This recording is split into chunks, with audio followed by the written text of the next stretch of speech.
Voilà, pour rappel, nous avons dit que le Dieu, le Créateur incréé, à qui doivent retourner les Africains est le Seigneur Jésus-Christ. Donc, c'est celui qui s'appelle Jésus, qui a envoyé Moïse pour faire sortir son peuple de l'Égypte. Donc, les Hébreux, les Juifs, les vrais fils de Jacob, qui sont les Africains, sont bel et bien le peuple du Seigneur Jésus-Christ de Nazareth. Est-ce qu'on se comprend? Donc, c'est ce que nous devons comprendre. Donc, les Africains doivent revenir au Seigneur Jésus-Christ parce qu'ils ont violé son alliance. Parce que les Africains ont violé l'alliance que nos pères ont faite avec le Seigneur, que Dieu a fait avec nos pères. Aujourd'hui, l'Afrique est en train de souffrir. Quand nos pères n'avaient pas violé cette alliance, ils étaient en paix, ils étaient heureux, ils étaient dans un bonheur parfait. Et ils étaient même des superpuissances. Mais dès qu'ils commençaient par violer l'alliance, ils ont commencé par faillir et par la suite ils sont tombés. Et ils sont devenus les esclaves de leurs esclaves. On se comprend, n'est-ce pas? Ils sont devenus les esclaves de leurs esclaves. Ils sont devenus les colonisés de leurs colonisés. C'est ça, n'est-ce pas? Donc, eux qui ont colonisé sont devenus des colonisés de leurs colonisés. Donc, voilà, c'est ce qui était passé. Donc, ce qui fait qu'aujourd'hui, l'Afrique est la queue de tout. Il y a beaucoup de documents et beaucoup de livres écrits, beaucoup de preuves présentées que ce sont les Africains qui ont créé l'Europe. Ce sont les Africains qui ont créé la Russie, l'Asie, l'Amérique, partout, que ce sont les Africains. Mais aujourd'hui, quand ils commençaient par se détourner du Seigneur directement, des choses ont été créées. On appelle cela des révolutions.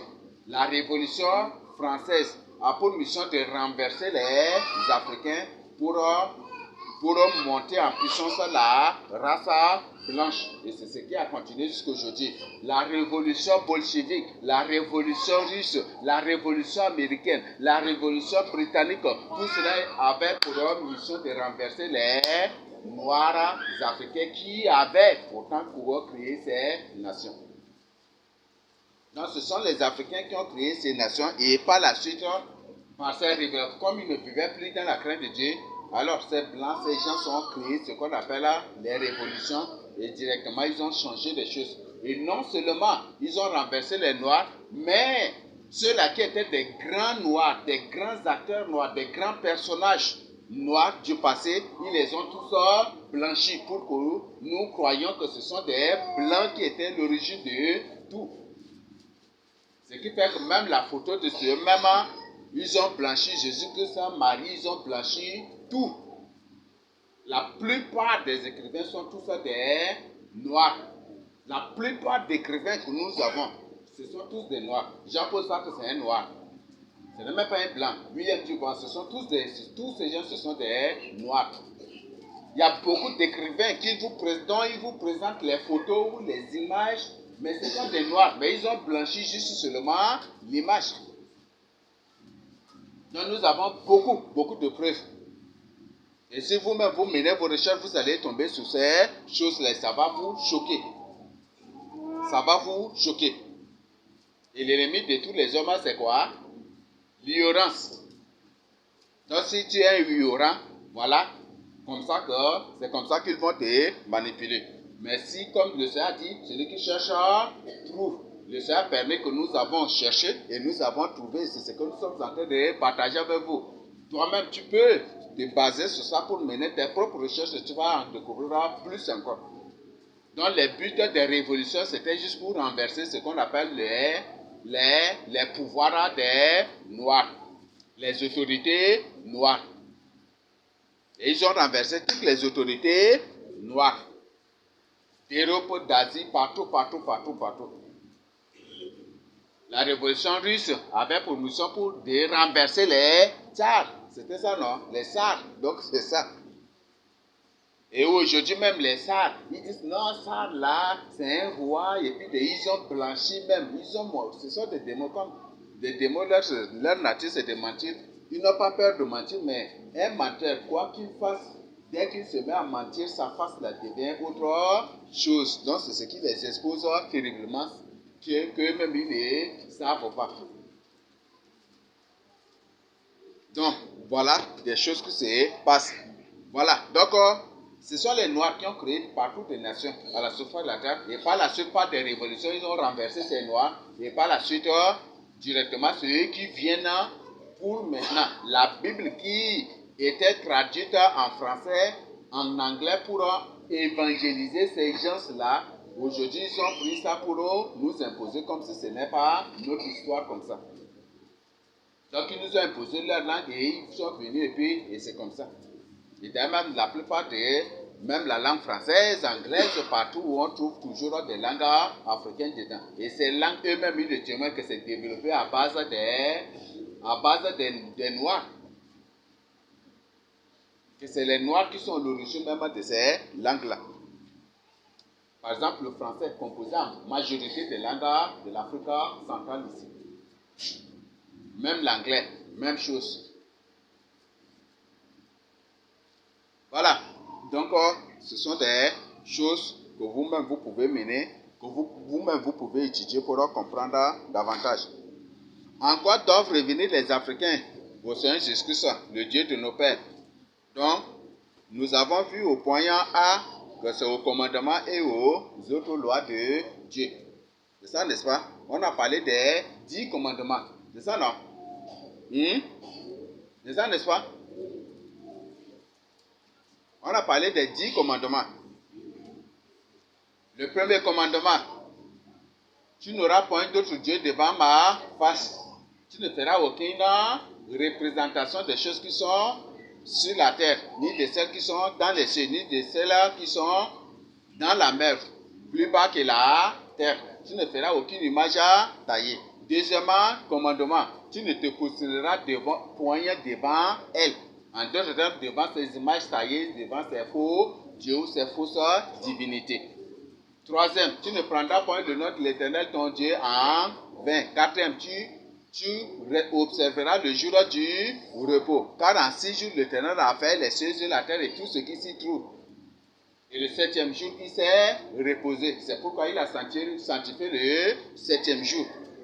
Et tu dois observer ce jour de repos afin que ton serviteur, tes enfants, ta famille et tout, même tes bœufs, tout ce qui est dans ta maison, ait aussi du repos. C'est ce que le Seigneur dit, n'est-ce pas? 5e, honore ton père et ta mère. C'est ça, n'est-ce pas? Qui est celui-là? Est-ce qu'il y a vraiment l'honneur vraiment pour nos parents? Qui parmi nous ici continue par laver les vêtements de son papa, malgré les persécutions, malgré tout ce qui lui fait subir, persiste et tolère et pardonne tout cela pour continuer par travailler pour ses parents? Qui est en train de faire encore?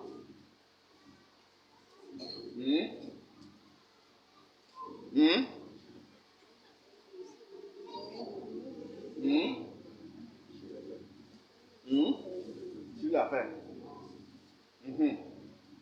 Qui fait cela pour sa maman? Malgré tout ce que ta maman te fait, tu le pardonnes. Et tu le fais. Hein? Tu effaces ses habits.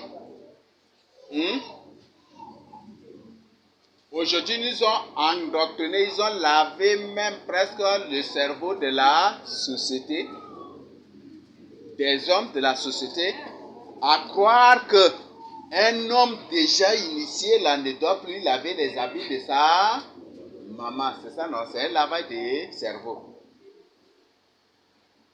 C'est un lavage de cerveau. Là où tu es, si ta maman te donne des habits à laver, est-ce que tu vas le faire? Papa Paul.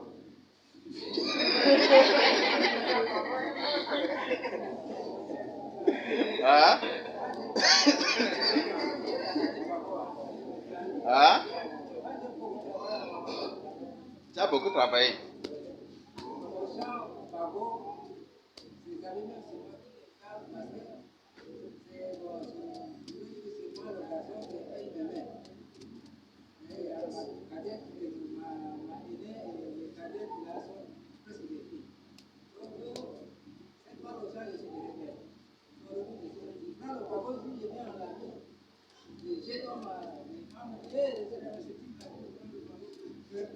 Voilà, il y a une chose. Il y a certains élus parmi nous ici qui peut-être lorsqu'ils étaient enfants, ils étaient très têtus envers leurs parents. Ce qui fait que parfois, pour certains, dès qu'ils acceptent le message de sanctification, la prescription prend carrément une autre tournure. Il y a certains qui sont vraiment gentils et soumis, obéissants à leurs parents, qui font tout. Ils font tout pour leurs parents. Et dès qu'ils acceptent le message de sanctification, les parents prescrivent, mais avec beaucoup de réserve pour étudier si la vie de cet enfant sera changée. Il va devenir autre chose ou il va s'améliorer ou il va devenir parfait. Certains parents, c'est ça. Et certains parents, je vous informe et je vous donne comme information. Ce n'est pas même de leur volonté de vous persécuter. Mais c'est des gens de l'extérieur. C'est des gens de l'extérieur qui les poussent, qui les excitent et qui leur racontent autre chose pour vous persécuter. Je vous donne un exemple. Ça, je ne vais même pas mentir et des trucs. Par exemple, on était à ça. C'est Bonkeri, Junior et Eli qui manipulaient ma maman là-bas contre les élus là-bas. Et qui lui racontaient autre chose là-bas, contre nous. Et c'était une manipulation à haut niveau et à haut degré. Et c'est après d'abord les choses sont exposées. Les problèmes qu'on a racontés à ça, tout là-bas, là, c'est eux ici, c'est eux qui ont créé tous ces problèmes avec les Ranama. Et comme c'est un groupe bien organisé et bien coordonné, c'était ça ce qu'ils ont fait. Et c'est après d'abord que les choses sont exposées. Donc il y a certaines prescriptions, ce ne sont pas des gens de loin, mais c'est des gens, là peut-être que tu connais, ou c'est d'autres personnes qui viennent là pour manipuler, même à tes propres parents contre toi. Il y a certains élus, même parmi nous ici, c'est des gens de l'extérieur qui viennent là pour raconter autre chose à leurs parents. Et certains des parents, Dieu merci, eux-mêmes prennent leur temps pour vérifier si ce qu'ils leur ont raconté c'est vrai ou faux. Et quand ils ont découvert que c'est faux, ils n'ont même pas tenu compte de ces accusations. Donc, il y a des gens, parmi nous ici, c'est des manipulations. Parfois, peut-être tu es là, ce sont les voisins qui manipulent tes parents contre toi. Ou c'est ceux-là qui nous combattent et qui veulent obligatoirement que les jeunes soient dispersés là, qui appellent en secret tes parents pour les inciter contre toi. Ça, certains élus ont subi ça. Par exemple, ils ont leur numéro dans les traités qu'on partage. Et là, je vous dis, les numéros de Bonkeri, ou ces numéros que vous trouvez dans les traités, ils ne m'ont aidé en aucun mot. Junior disait que c'est lui qui corrigeait mes enseignements et les révélations. Mais je vous dis ici, même si vous ne le croyez pas, Dieu va témoigner. En aucun cas, d'ailleurs même un littéraire va prendre quelque chose pour donner à un scientifique pour corriger les orthographes, vrai ou faux?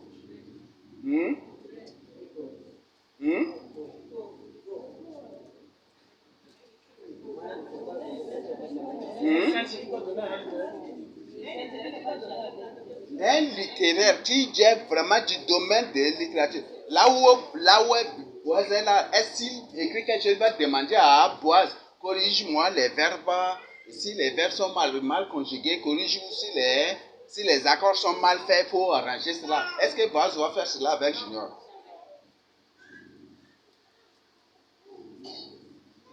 Donc ça, c'est un grand mensonge qui vous ont été racontés. C'est un grand mensonge. Donc si j'envoie des révélations à Junior, même ce n'est pas à lui seul. La plupart de ces révélations, je programme et j'envoie à beaucoup de gens partout à la fois. Et si je lui envoie, c'est pour que lui vous multiplie ici. Et peut-être que pour n'importe quelle personne qui fait l'informatique ou qui connaît le domaine de Word lui-même, il va vous expliquer. Par exemple, avec le système d'exploitation 2006, tu saisis avec un système d'exploitation 2006 et que tu envoies à une personne qui utilise peut-être celle de 2013 ou 2014 ou des trucs, ça vient de manière désorganisée. Et la personne doit obligatoirement refaire la mise à forme. Et peut-être c'est ça que lui, il a fait correction. Je ne sais pas. Mais en aucun cas, j'ai dit à Junior ou à Bonkeri que voilà, prends ça et corrige ça. Jamais du tout. Je n'ai jamais du tout fait. Je ne l'ai jamais du tout fait. Et je ne le ferai jamais du tout aussi.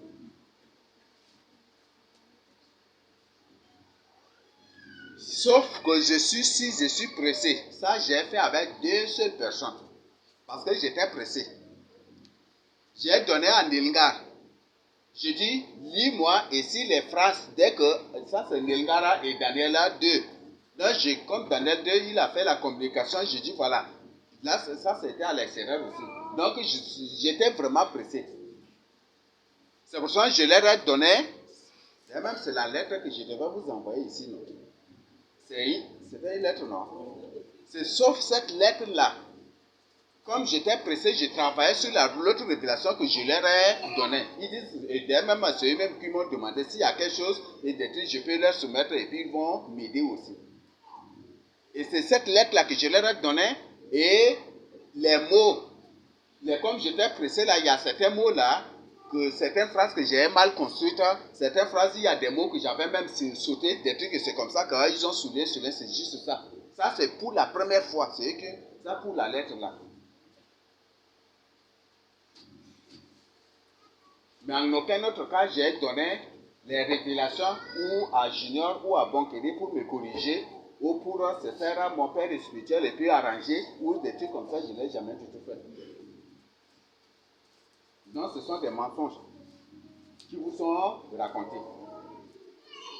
Et Dieu n'est point du tout un menteur. Et Dieu n'est point du tout. Dieu résiste aux orgueilleux et il fait grâce aux humbles. Donc, l'humilité précède la gloire.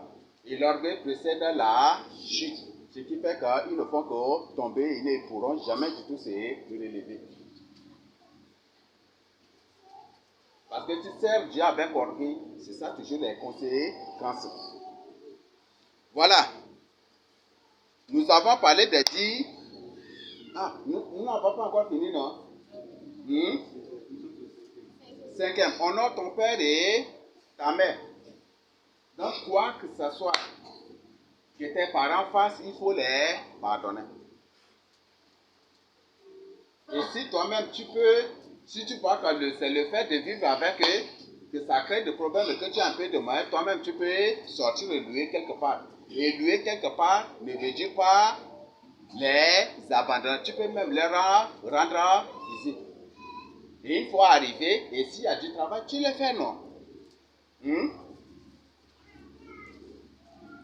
Moi, à n'importe quel âge, là, c'était moi toujours qui est le cuisinier de ma mère. Est-ce que ça motivait quoi en moi? C'est moi qui préparais tout, qui faisais tout. Ça motivait quoi en moi?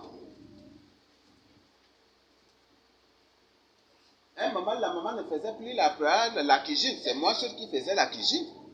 Je préparais tout. Ça motivait quoi en moi? Et ça a réclenché ou quoi en moi? Ou parfois, on prend une tasse avec des milles, je mettais sur ma tête, je me pars au moulin, on détecte déjà, je reviens, je fais la boule bien, et puis je mets, et puis on mange bien, et puis ça me fait quoi moi? Ça a changé quoi moi? Donc, faites ceci avec vos parents, ça va beaucoup vous aider. Ça va beaucoup vous aider. Donc, ne devenez pas des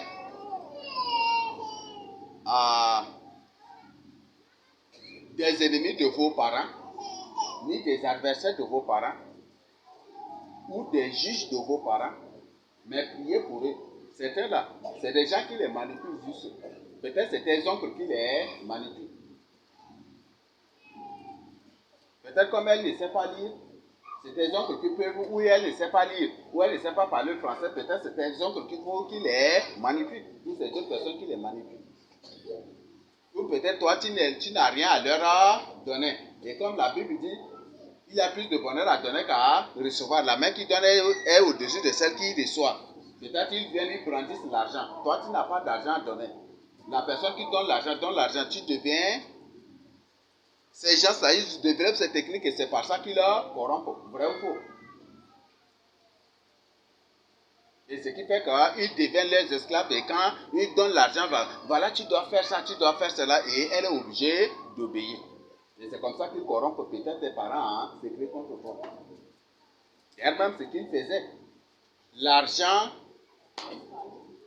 l'argent, parfois, il nous arrive à d'aider la maman. Et comme c'est eux qui envoient l'argent, ils font comme c'est leur argent qu'ils envoient à la maman et ils lui dictent des choses qu'il doit faire. Vous voyez ça? Ça, c'est un désordre. Donc, parfois, c'est des gens qui manipulent tes parents. Il ne faut jamais du tout haïr tes parents à cause de cela. Non. Donc, même si tu tapes, même si tu te persécutes, tu te fais quoi? Si tu arrives et que tu es en train et que tu le trouves en train de laver les habits, tu viens. Papa, donne-moi, je vais laver. Maman, donne-moi, je vais laver. C'est ça, n'est-ce pas? Et si c'est une personne qui réfléchit, il va lui-même trouver que c'est lui-même qui est en train de se faire du mal. C'est ça, n'est-ce pas? Mais qui a fait cela? Donc, ne prenez pas vos parents pour vos ennemis. Même s'ils font quoi que ce soit. Peut-être à vous de prendre des prédispositions pour éviter des problèmes avec eux. Ou pour éviter peut-être de tomber dans le péché aussi. C'est bon?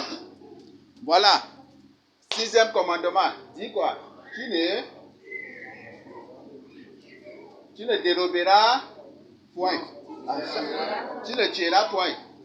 7e, tu ne commettras point d'adultère. C'est ça, non? 8e, tu ne...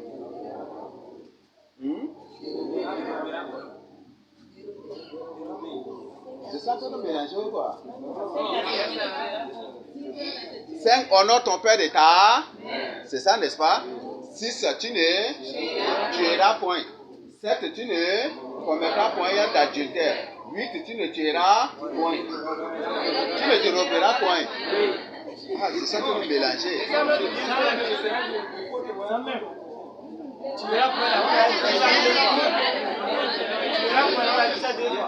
Honore ton père et ta mère.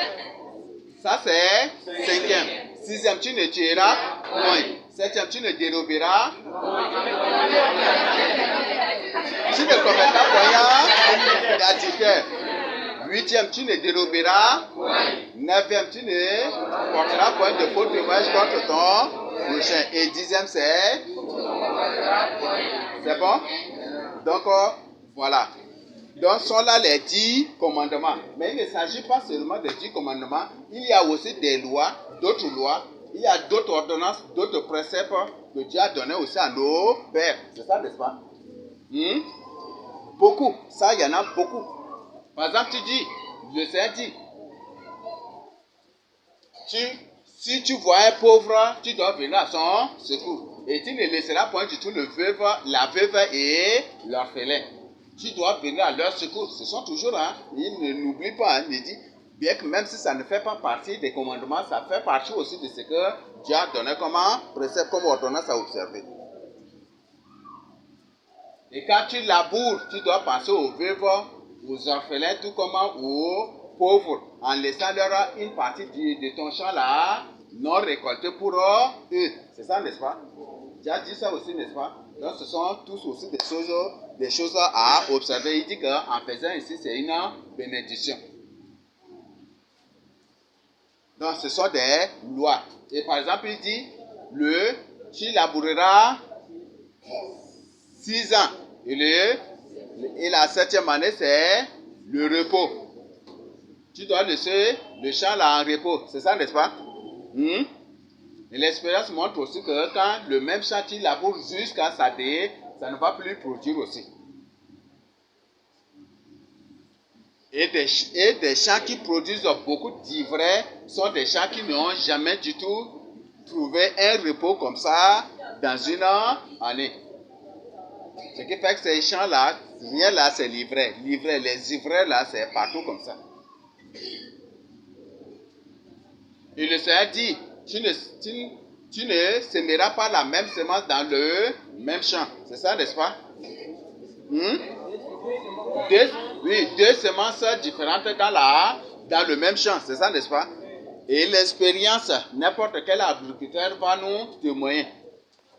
Par exemple, tu sèmes le pois de terre et tu sèmes aussi l'osé dans le même champ, ça ne va pas produire.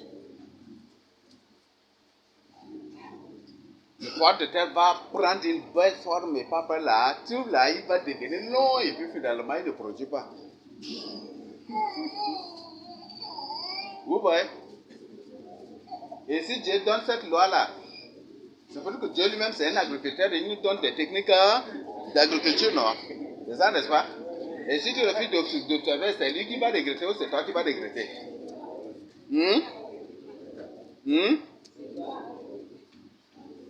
Voilà, je donne un exemple. Par exemple, on a un champ qu'on devait laisser un peu en repos, on a refusé. On a fait presque un demi ou presque même un écart de 6 ans. Et par la suite, on s'est retrouvé avec, quand on a fait la récolte, on a trouvé moitié de j'y reviens, c'est ça, c'est qu'on a trouvé. Alors, qui a regretté? C'est Dieu qui a regretté ou c'est nous?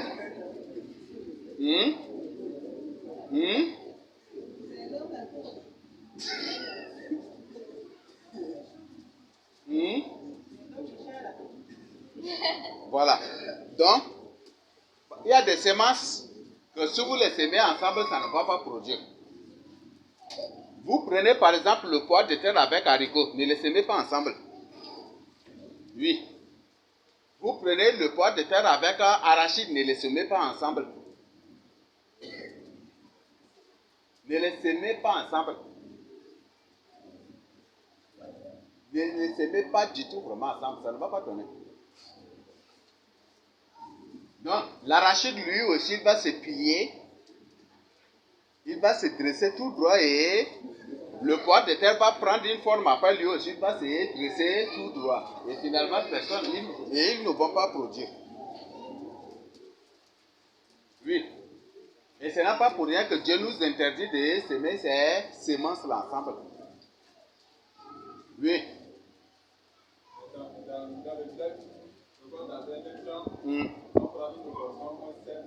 Voilà, donc là, tu divises le champ là en deux. Tu prends un sillon pour l'arachide, l'autre sillon, tu peux faire pour pois de terre, des trucs. Là, il n'y a pas de problème. Ça peut donner. C'est bon? Mais si vous le mélangez là, ça ne va pas donner. Peut-être une ligne, c'est pour l'arachide, l'autre ligne, c'est pour pois de terre. L'autre, et puis ça ne va même pas donner. Oui.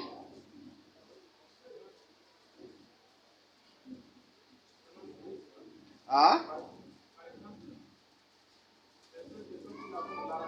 Mhm. Mhm. Mhm. Mhm. Là, ils font de maïs. Bon, mais maïs, là, on ne le fait pas dans n'importe quel endroit aussi. Mais mille là, si c'est par sillon, ça va beaucoup donner. Vous savez, le mil même a besoin du repos, a besoin vraiment de l'espace aussi. Vous semez l'arachide là ensemble avec le mil. Après, l'arachide va venir faire que, après le mil ne va même pas donner. Vous allez voir que ces pieds là, ça va être comme ça va être petit et c'est à un certain niveau d'abord, il va commencer par prendre un peu de forme. Donc c'est comme ça ne va pas donner.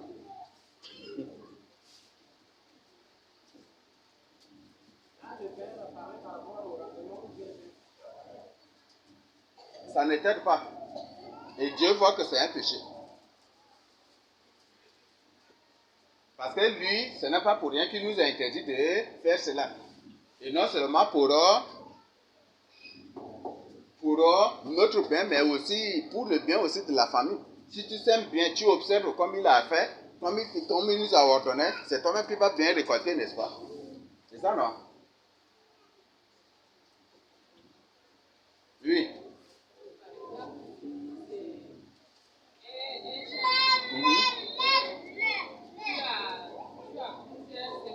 Mhm.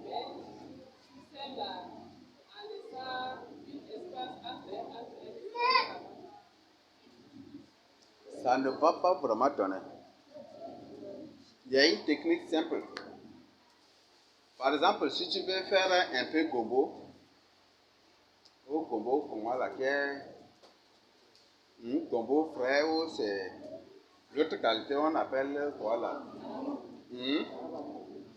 Donc, si vous voulez faire ça, là où il y a les digues là, on appelle là en Hollande, c'est dino. Donc, là où il y a ça là, tu peux semer là, et autour là, tu sèmes autre chose. Là, c'est bon. Il y a des semences qui n'ont pas, qu'on ne peut pas semer dans n'importe quel endroit. Oui, il y a des semences qui ne veulent point du tout qu'on les sème dans n'importe quel endroit. Et si vous négligez cela, vous ne pourrez pas aussi faire une bonne récolte. Il y a des gens qui, par exemple, se lèvent comme ça. Ils prennent, par exemple, l'arachide ici, même si c'est un lieu sablé, là, ils se mettent seulement à semer. Parce qu'ils ont trouvé un terrain pour semer. Ça ne va pas vraiment donner. Sillon. S-I-D-L-O-N. Donc, sillon là, parfois, dans certains milieux, un sillon, ça compte 10 lignes. Non? Parfois, c'est 12 livres, parfois, c'est 15 livres, parfois, c'est 20 livres.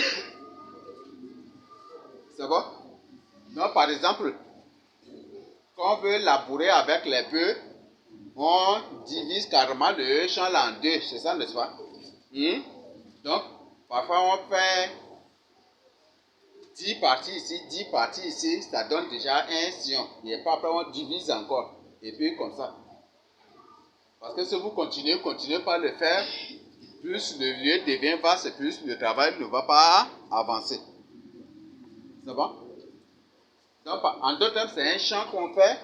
Et pour connaître les sillons, le sillon, c'est en sorte que quand on fait sillon, à la position, ça, c'est comme si c'est un trou comme ça. Un trou et puis qui divise vraiment le champ. Donc, c'est ça qu'on appelle sillon. Bon, j'ai été dit que tu as expliqué ça un peu en français, donc comprenez mon langage. Oui. Dans le champ, quand on parle de sillon, si on fait le travail avec les bœufs, on utilise les charrettes, les chariots. Les chariots. Donc, à une seule peine, on part et après on revient là, ça monte. Donc, on fait c'est ça là qu'on appelle les sillons. Et ce que nous voulons dire, quand c'est un peu là, on parle déjà de parcelles.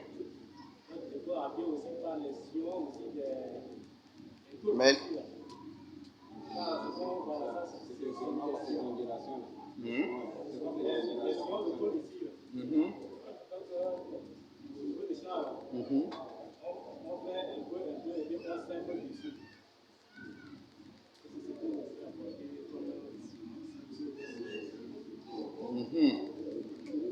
C'est bon? Oui. Ah, ça c'est une braconce, hein? Tu as pas oui. Par exemple, je parle de moi-même. J'ai programmé de labourer beaucoup de choses. Les légumes, par exemple. Mais le champ là, c'est-à-dire la manière d'organiser comment les semer, parce que les semences sont différentes. il y a une manière de préparer aussi le champ, non? Avant de labourer. Mais il y a cette manière-là qui, parfois, ça gâte vite le champ. Quand tu as l'habitude de brûler peut-être les feuilles ou les plantes pour que les cendres enrichissent le terrain.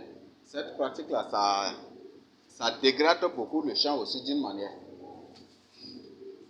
Si tu ne fais pas attention, certains terrains, en faisant cela, tu les détruis complètement. Donc, soit les déchets ou les fumées là, les déchets des bœufs, des trucs comme ça, tu peux au fur et à mesure là, quand tu trouves là, il faut ramasser dans le champ.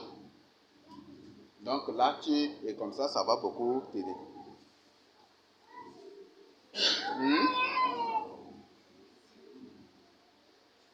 Et par exemple aussi, les quoi là, on appelle ça comment? Les feuilles d'arachide là. Donc on a déjà cueilli les fruits. Ou les quoi là. Donc les feuilles d'arachide là, quand tu trouves aussi, il faut ramasser dans le champ. Et quand ça pourrit déjà aussi, ça enrichit vraiment aussi le champ. Donc il y a plusieurs manières et ça dépend aussi, ça dépend du type de terrain. Parce qu'il y a des terrains aussi montagneux, c'est ça non? Peut-être si toi tu as l'habitude de labourer dans certains terrains, quand on va t'amener dans un terrain montagneux, là, ça va être pire encore. Je reprends la question à la j'ai plusieurs semences. Un champ pour les semer là. Mais tu les fais seulement par parcelle, non? Ou par sillon, comme on a fait d'expliquer. Donc tu sèmes, si c'est l'arachide, tu prends, nous quand on parle de sillon, c'est en sorte que c'est parcelle là, parce qu'on divise le champ là, et on compte les lits là jusqu'à parfois 20 ou parfois 15, et c'est ça qui fait un sillon. Donc tu peux prendre un sillon pour labourer l'arachide, et si c'est déjà fini, là l'autre sillon maintenant tu sèmes autre semence et tu peux le faire ainsi. Mais si tu les mélanges, ça ne va pas produire. Ça ne va pas vraiment donner un bon rendement. Ça va? Voilà. Donc, nous avons des préceptes et des ordonnances et beaucoup d'autres lois que Dieu a données à Moïse. Et non seulement ça à Moïse, mais aussi au prophète. Nous avons Ésaïe, c'est ça, n'est-ce pas? À Ésaïe, Dieu a donné des lois. Même à Jérémie. Même à Ézéchiel. À Ézéchiel, il y en a beaucoup même. Le livre d'Ézéchiel, vous voyez, c'est un livre très riche, mais vous ne savez pas. Et ainsi, même dans Osée, partout, nous avons ces lois-là partout. Même dans Zacharie, partout, nous avons ces lois-là partout aussi. Et c'est ce que même Ésaïe a dit, un peu ici, un peu là, c'est ça, n'est-ce pas? Et c'est comme ça que Dieu fait. Ça va? Voilà. Et même à beaucoup d'autres, même David aussi, dans les livres de Somme, on trouve aussi parfois beaucoup de lois là aussi. C'est ça, n'est-ce pas? Vrai ou faux? Et encore dans le livre des Proverbes, là, c'est un ensemble encore. D'instructions, de conseils, et cantiques, de cantiques aussi. C'est ça, non? Voilà. Même Ecclésiaste aussi. C'est ça, n'est-ce pas? Donc, nous avons beaucoup là encore. Donc, il y en a partout. Ici, ça, c'est ça. Et si on revient encore dans les épîtres, les lettres écrites, même dans les évangiles, on trouve encore beaucoup d'autres là encore aussi. Donc, bref, c'est toute la parole de Dieu qui est la loi de Dieu. Loi avec grand L. C'est bon? Voilà, nous continuons. La vraie école, là, nous, les Africains doivent revenir aux commandements et aux autres lois de Dieu. Au point P, ils doivent revenir à la vraie école instaurée et ordonnée par Dieu et au culte familial. Donc, si vous lisez Deutéronome 6, 7 à 9 et Deutéronome 11, 8 à 23, vous allez trouver. J'ai parlé de cette école. Qui fait cela avec ses enfants? Peut-être qu'il y a des gens parmi nous qui ne partagent jamais du tout la parole de Dieu avec leurs enfants à la maison. Vrai ou faux? Mais si c'est Sungo là, ça c'est leur spécialité, c'est ça non? Si c'est Sou là, c'est leur spécialité. Vrai ou faux? Quand il est là, tout le monde est bloqué, tu vois. C'est ça, n'est-ce pas? Et il est là seulement avec les comptes, avec ces choses. Ça ne n'aide pas vraiment les enfants. C'est bon?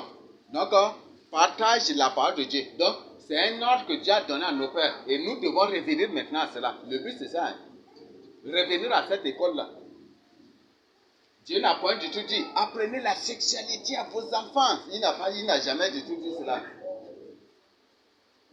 Il y a des parents qui sont des spécialistes en sexualité à leurs enfants, c'est ça, n'est-ce pas? Donc, c'est eux-mêmes qui apprennent à leurs enfants les désordres sexuels, tout. Ma fille, il faut te protéger. Hein? C'est ça, n'est-ce pas? Vrai ou faux? Et non seulement à la maison, mais à l'école même aussi. Éducation à la vie et à la sexualité. Et maintenant, là, il y a l'éducation à la pornographie aussi, à la masturbation aussi, qui sont en train d'être instaurées. Oui, il faut apprendre comment la fille elle-même a se satisfaire sans l'homme. Ça commence déjà, hein? Bientôt, là, quand tu vas parler de l'école à une personne, la personne va vomir et puis va partir. Oui. On l'a dit, ils refusent, mais c'est truc. Donc, en d'autres termes, on doit revenir aux écoles professionnelles de nos pères. Nos pères apprenaient des choses professionnelles à leurs enfants. Nos pères apprenaient des choses professionnelles à leurs enfants. Donc aujourd'hui, c'est des bêtises qui sont en train d'apprendre aux gens. Et si par exemple, tu es un professeur de maths, tu es un professeur de physique, chimie, et si la guerre éclate, boum, et puis tout est parti, tu vas, ta physique, chimie, là, tu vas faire quoi avec après?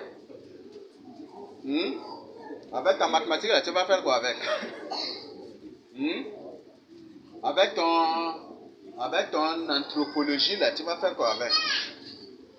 Ton diplôme en sociologie, tu vas faire quoi avec? Ton diplôme en communication, tu sais pour faire quoi avec? Ce diplôme, tu vas faire quoi avec? Vous allez voir, hein, après la guerre, là, les menuisiers vont sauter des joie. C'est ça, là, ils produiront. Les menuisiers, les maçons vont être contents. C'est ça, non?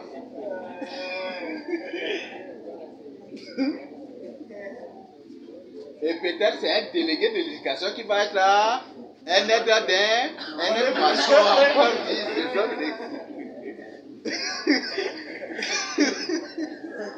Oui, aujourd'hui c'est eux qui font les gros dos, mais après là, le monde sera inversé. Et c'est les délégués, les ministres ou les députés ou ces gens-là qui deviendront des aides maçons, des aides menuisiers après. Vous allez voir. Ou des aides réparateurs, des trucs, vous allez voir après. Donc, apprenez des choses professionnelles. Parce qu'il y a une grande surprise là qui est en train de guetter l'humanité. C'était hier, je mettais des trucs en ligne et directement après, j'avais vu que la Russie menace de larguer des bombes atomiques contre la France. Et que c'est inévitable. Et on voit même que c'est inévitable aussi. Vous voyez? Et ces Français-là qui se font des gens de des grands comptables, mais quand maintenant là, tout est bombardé, tu vas faire la comptabilité de qui? Ou peut-être, si sera ceux-là, les comptables qui compteront le nombre des arbres, parce que le Seigneur dit, quand la destruction viendra, même là, une forêt, là, on peut compter les arbres d'une forêt. C'est ce que le Seigneur dit, n'est-ce pas? Donc vous allez voir après, ça va être c'est une surprise très désagréable. Après la guerre, peut-être c'est les pêcheurs qui seront bien, c'est ça, n'est-ce pas? Vrai ou faux? Oui. Dans ce jour-là, les gens vont jeter leurs vestes là.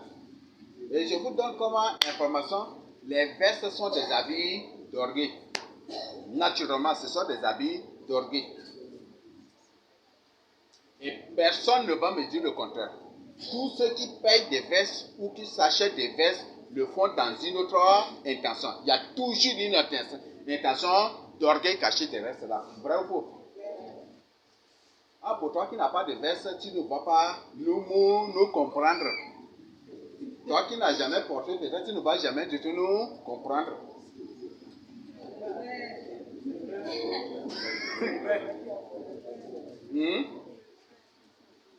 C'est un habit d'orgueil. En d'autres, c'est un habit de péché. Non, ceux qui portent des vestes vont me témoigner la même chose. Vrai ou faux? Ce qui fait que quand une personne vient ici en ville, quand une personne quitte un village, il vient en ville, quand il voit qu'il va partir, il va tout faire pour avoir des vestes pour retourner au village. Quand il marche là, toutes les femmes là sont derrière elle. C'est ça, n'est-ce pas? C'est ça, n'est-ce pas? Et au village seulement, dans n'importe quel village, tu portes veste là, tu deviens bras droit direct même du chef de village. C'est ça, n'est-ce pas?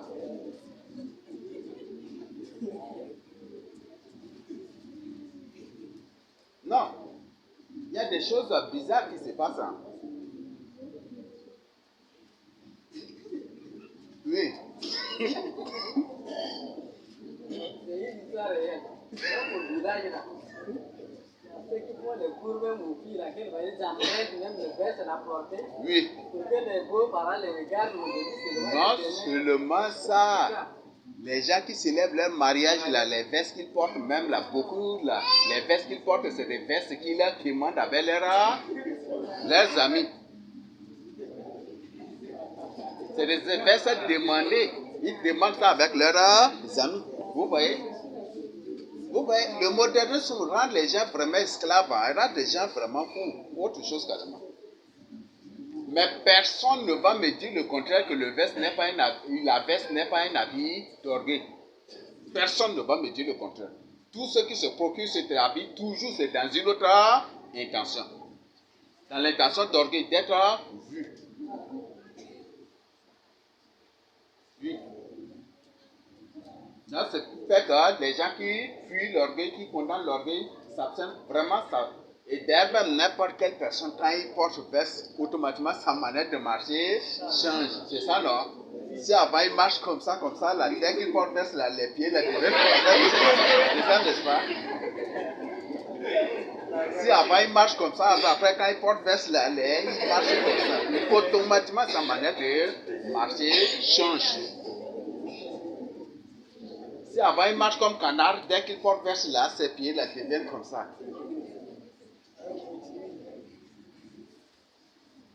Et c'est un habit que quand tu portes là, tu souffres beaucoup. Hein? Mais ce que vous voyez là, c'est un habit que lorsque tu portes là, tu souffres beaucoup. Parce qu'il faut te contrôler à tout moment. Et il faut aussi cirer les souliers là, ta chaussure là, à tout moment.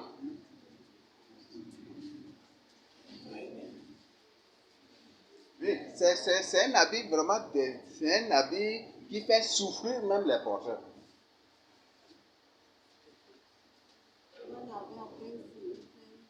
Oui. Après, il faut amener dans pressing, voilà, c'est ça. Voilà, nous avons, c'est ça le modernisme. Il y a des gens qui, par exemple, s'ils portent un habit vert, par exemple, si c'est complet, vert, ça, ou par exemple, s'il porte le pantalon noir et que la chemise est de couleur verte, il faut que la chaussure aussi soit de couleur verte. Portefeuille verte, c'est ça non? Il va faire tout que ses dents aussi soient vertes. C'est ça, n'est-ce pas?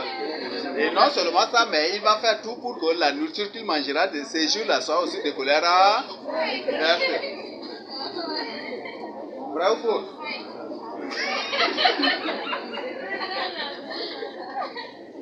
Hein?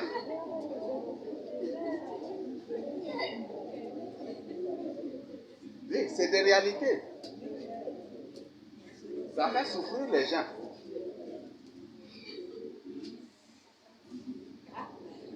Et quand ils portent même le lettre, c'est couleur verte. Tout là, ça doit, il faut que toutes les couleurs là se correspondent. C'est ça, n'est-ce pas? Alors, ça c'est le monde. La Bible dit, bien aimé, n'imitez point le monde. C'est ça, n'est-ce pas? Ne vous conformez pas au siècle présent, mais soyez plutôt renouvelés par l'intelligence. C'est ça, n'est-ce pas? Soyez transformés par le renouvellement de l'intelligence. C'est ce que Dieu nous dit. C'est un habit qui fait souffrir. Et c'est des comportements maintenant qui font souffrir les gens. Et ce qui fait qu'aujourd'hui, les gens, si une personne a de l'argent, il ne passe pas à autre chose qu'à se procurer des choses dont les couleurs se conforment. C'est ça, n'est-ce pas? Dont les couleurs sont les mêmes. C'est ça, n'est-ce pas? S'il a des habits jaunes ou des trucs qu'il faut que son soulier aussi, ou des trucs qui portent de couleur jaune aussi. Si c'est le lettre jaune, portefeuille, ça doit être jaune, ou soit le sac là, jaune. Là, il doit aussi faire tout pour avoir une moto de couleur jaune aussi. Oui, ça se passe, hein. Ça se passe. Et il sera demandé à ce que ses dents aussi soient de couleur jaune. Et la nourriture qu'il mangera ces jours aussi sera de couleur jaune. C'est autre chose qui se passe maintenant. Vous n'avez jamais vu une personne qui porte complètement un habit en blanc et qui a une voiture de couleur blanche et tout ce qui touche là, tout ce qui a de couleur, vous n'avez pas vu ça. Dans même une brosse bien, ça doit être aussi de couleur blanche aussi. Et si son habit qu'il porte, si c'est blanc cassé, il va faire ses dents aussi soit de couleur blanc aussi, blanche cassée aussi. Oui, c'est ça.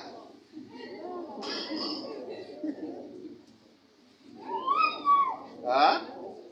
Voilà, donc sont là c'est ça le modernisme, donc c'est autre chose. Donc revenons à la vraie école de Dieu. Donc toi nous connaissons, nous sommes fils de Jacob, on doit revenir à la vraie école instaurée par Dieu. Peut-être après la guerre, tu n'auras plus autre activité à faire. Mais si tu ne connais pas faire l'agriculture, comment tu vas t'en sortir? Tu ne sais pas faire la pêche. Et que juste après la guerre, c'est un autre gouvernement qui sera imposé. Ce n'est plus le gouvernement passé. Et juste après la guerre, c'est un autre gouvernement qui sera imposé. Il n'y aura plus de frontières. Il n'y aura plus de frontières. Donc, il faut que chacun apprenne maintenant quelque chose professionnel. Apprenez ces choses-là à vos enfants. Que de leur faire passer inutilement le temps. Et d'ailleurs, même des grands érudits disent ce qui tue l'Afrique, c'est l'école. Des grands érudits qui le disent. Ça, ce ne sont pas des élus, ce ne sont pas des enfants de Dieu, c'est des gens qui des sectes. Ils disent que ce qui tue l'Afrique, c'est l'école. Quand vous voyez, une personne prend 25 ans d'études pour ne pas trouver un travail. Et la personne n'a même pas une activité, c'est une perte de temps. Et c'est gravé dans la mentalité de l'Africain que c'est par l'école seule qu'il réussira dans sa vie. Et s'il fait les études et qu'il ne trouve pas là, finalement, sa vie maintenant devient les cabarets, les boîtes de nuit, c'est ça. Donc, c'est un véritable lieu de perte de temps. Et non seulement ces Africains qui ont témoigné, qui ont exposé cela, mais des grands philosophes, dont certains sont aussi les Africains, ont exposé toutes ces choses-là aussi. Nous avons beaucoup de philosophes qui sont des noirs, mais qui sont juste blanchis par les occidentaux à la Révolution. à leurs révolutions, différentes révolutions qu'ils ont déclenchées ça et là. Nous continuons. Nous devons revenir aux activités principales de nos pères. C'est bon? Quelles sont les activités principales de nos pères? L'agriculture. Bon, l'agriculture, toi, tu sais faire l'agriculture? Tu sais que tu vas faire aussi. Tu cultives quoi? Le plus souvent? Hein? Le riz. Ça c'est bon. Oui?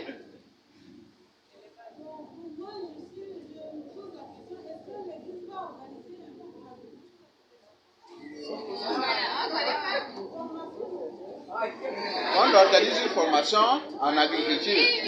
Moi, les cultures là, on trouve un champ, on part. Ça c'est simple, je vais chercher. Là, avec maman Bernadette, on va s'entendre, on va chercher 100 hectares carrément.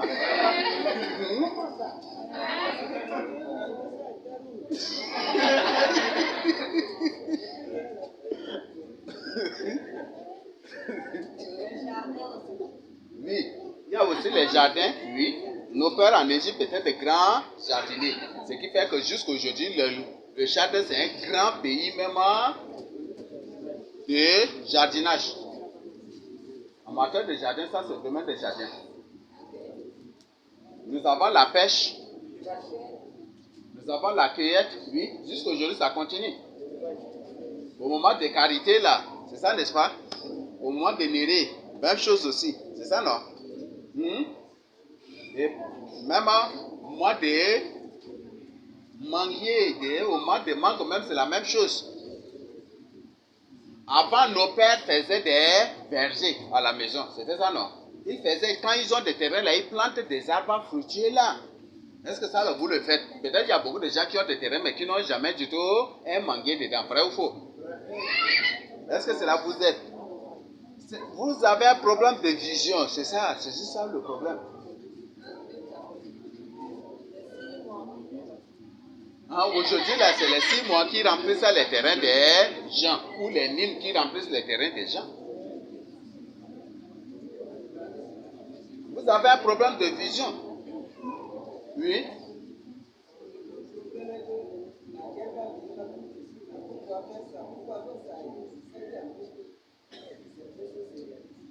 Il y a une chose. Dieu protège celui qui l'aime, celui qui vit dans sa crainte avec ses biens. Si c'est un bien mal acquis, Dieu va détruire. Mais si c'est un bien acquis dans la crainte de Dieu, et par la crainte de Dieu, Dieu protège. La Bible dit l'Éternel a l'œil sur celui qui le craint et sur ses biens. Hein? Et il menace même celui qui détruit. Donc, si vous avez planté, par exemple, ton champ, par exemple, ça fait combien de temps? C'est seulement si tu avais planté des manguiers là.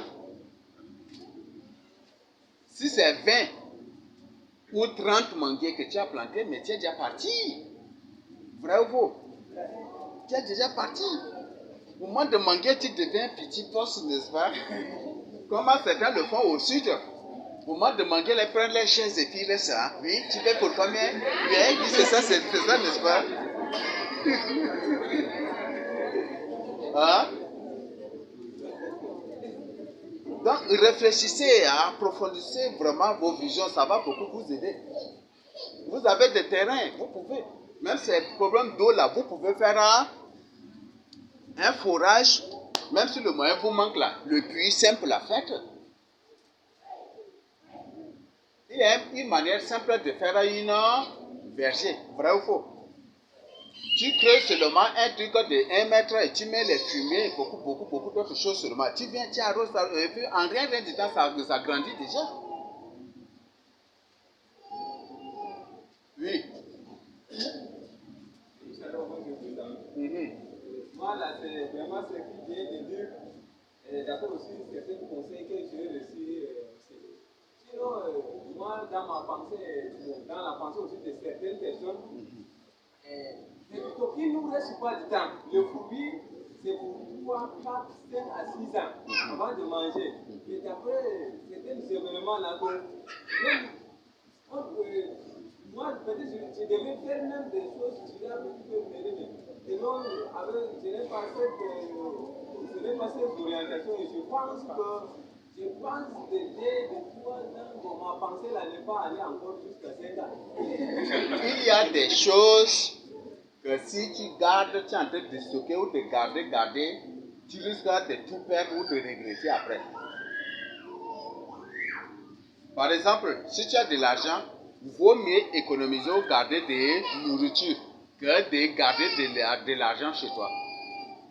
Parce qu'on est dans un moment où ils sont en train de calculer et un jour vient, on dit l'argent électronique, l'argent en pièces ou l'argent liquide, on ne veut plus. On veut l'argent électronique. Et pour avoir cela, il faut avoir plus d'appartenance. Et que tu vas faire comment? C'est fini, non? Même c'est combien de millions, combien de milliards, ça c'est parti, n'est-ce pas? Donc si la nourriture, tu gardes, ça va t'aider. Par exemple, tu es seul. Même si tu as un sac d'haricots chez toi là, un sac d'haricots que tu es seul là, tu vas faire même 2-3 ans, même tu peux faire avec, non? Si tu n'es pas un ventrologue.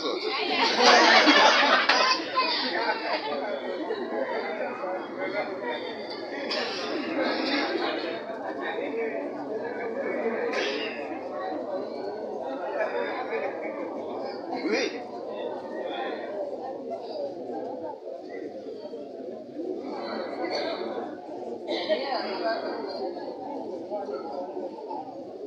Tu peux faire même 1 an ou 2 ans et demi, tu peux faire.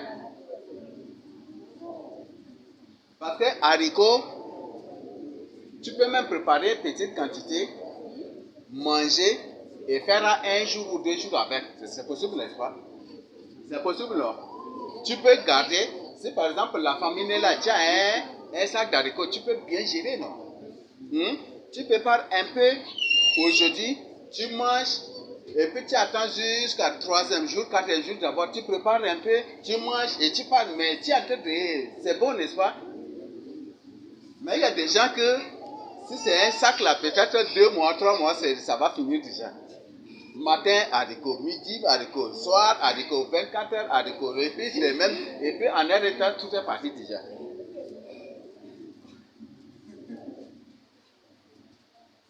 Il y a des gens qui se là, le problème, la gestion là, ce n'est pas du tout leur problème, c'est ça non? Vrai ou faux? Voilà. Donc, nous sommes dans un moment chaotique et il s'est annoncé une grande guerre qui arrive. Donc, il faut à partir d'aujourd'hui régler ton ventre, non seulement ton ventre, mais tes intestins avec ton estomac. C'est bon? Quand par exemple un groupe électrogène ou une moto consomme beaucoup d'essence, on fait comment? On règle le carburateur, donc règle le carburateur aussi de ton ventre, ça va beaucoup t'aider à faire un peu de consommation. C'est bon? Voilà, il n'y a pas de question?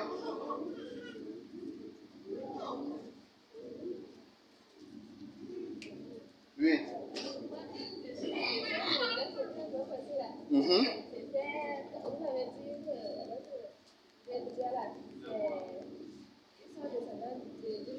Oui, Bidia, c'est la princesse de Pharaon. Donc, c'est la fille de Pharaon. Mais on a dit que, alors que c'est dit que les pharaons là, ce ne sont pas des humains normaux. Mais comme ça, sa fille là, c'est une jume qui a fait cela. Donc, vous voyez même leur comportement, c'est différent aussi. C'est ça, non? J'ai appris que c'est des gens qui aiment beaucoup parler. C'est ça, non?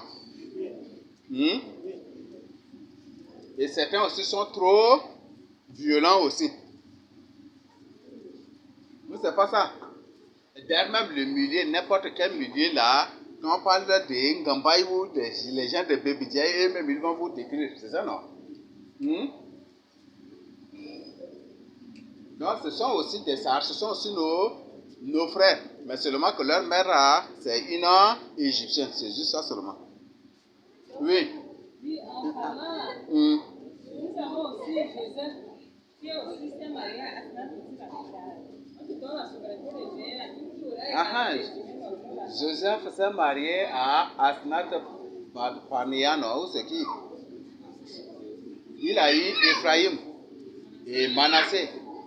Et on voit que parmi tous les fils de Jacob, il n'y a pas un grand têtu que Ephraïm. Il n'y a pas une personne qui aime beaucoup de problèmes que Ephraïm. Et celui de Manassé même aussi. Mais ce sont les liens là qui les suivent. Et d'elle-même, si on voit bien que ce n'est pas directement la mère ce n'est pas directement la fille de Pharaon, c'était plutôt la fille d'une prêtresse, non? Et d'un prêtre que Pharaon a pris pour donner à Joseph, non? C'était ça, non? C'était ça, n'est-ce pas? Donc ce sont des liens égyptiens. Et les Cananéens, c'est des gens qui parlent beaucoup. Les Cananéens et les Égyptiens sont des Cananéens. C'est ça, n'est-ce pas? Quand Esaïe s'est marié aux Cananéens, là, qu'est-ce que Rebecca a dit?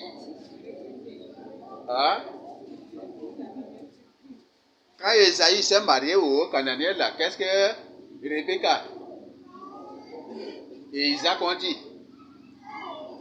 La vie les a dégoûtés carrément, n'est-ce pas? C'est des gens qui parlent beaucoup. C'est des machines à parler. Vous savez, il y avait un truc qui s'était passé. On quittait ça, on avait pris bus, on venait en Djamena. Donc on avait quitté ça là légèrement seulement.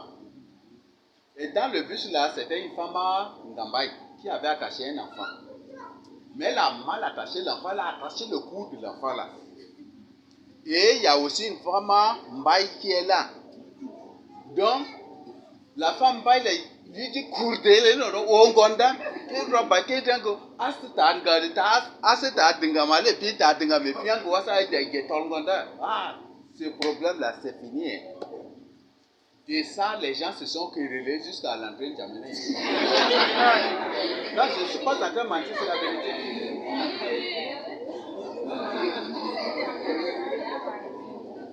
Les gens se sont querellés dans... Ils se sont querellés comme ça. Ce qui a fait qu'on voit que les Sarans, naturellement, les Sarans ont peur des femmes Mbaye et des femmes Ngambay. C'est une histoire vraie, je ne suis pas en train de vous mentir. Des Sarans, ils se sont querellés jusqu'à arriver à Doba. Le chauffeur n'a rien dit. Jusqu'à arriver à Koubra, jusqu'à Omundou. Le chauffeur il dit, mais vous là, c'est comment?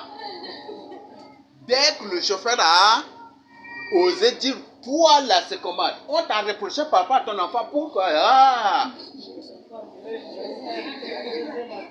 Elle a insulté le chauffeur que le chauffeur ne pouvait plus supporter. Il a pris gourdin pour venir là. Et c'était une femme de Bébidja.